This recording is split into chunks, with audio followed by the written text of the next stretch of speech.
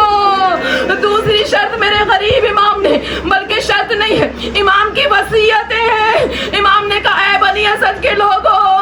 11 محرم کے بعد جو بھی زائر میری قبر پر آئے، میری قبر کے زائر کو 3 روز تک اپنا مہمان رکھ۔ دوسری وصیت، آخری وصیت، اور بس اس کے بعد مجلس تمام ہے۔ بس اس آخری وصیت کے ساتھ ہی حسین کی مظلومیت آپ کو سمجھ آ جائے گی۔ امام نے کہا اے بنی اسد کے لوگوں 11 محرم کو جب یہ زمین خالی ہو جائے نا، کوئی نظر نہ آئے تو ایسا کرنا، تم آنا بیلچے لے کر آنا اور ہماری پامال شدہ لاشوں کو دفنا دینا۔ ہائے عزادارو، وصیتیں کر چکے، اب امام نے کہا جاؤ اپنی گھر کی عورتوں کو بھیجو، ایک پردہ لگاؤ، حسین ایک طرف ہے، تمام بیویاں دوسری طرف بیٹھی ہیں، پیچھے سے زینب سن رہی ہے، حسین بیویوں سے کہہ رہے ہیں اے بنی اسد کی عورتوں، اگر تمہارے مرد حاکم کے خوف سے آ نہ سکے، مظلوم نواسائے رسول سمجھ کر تم ہماری لاشوں کو دفنانا۔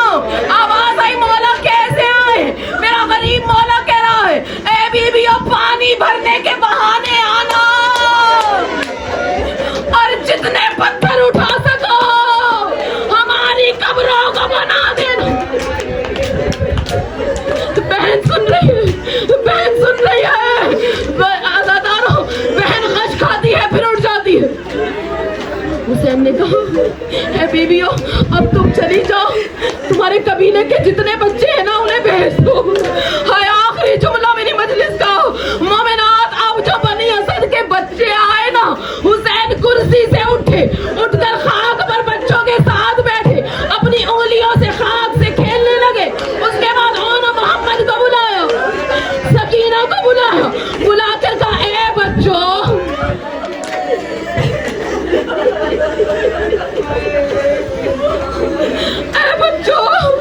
اگر تمہارے ماں باپ حاکم کے خوف سے نہ آ سکے، اے بچوں جب لشکر چلے جائے تو تم کھیلتے کھیلتے آنا اور ہماری جسم پامال شدہ لاشوں کو ان پر مٹھی بھر بھر کا خاک ڈال دینا۔ الا لعنت اللہ علی القوم الظالمین۔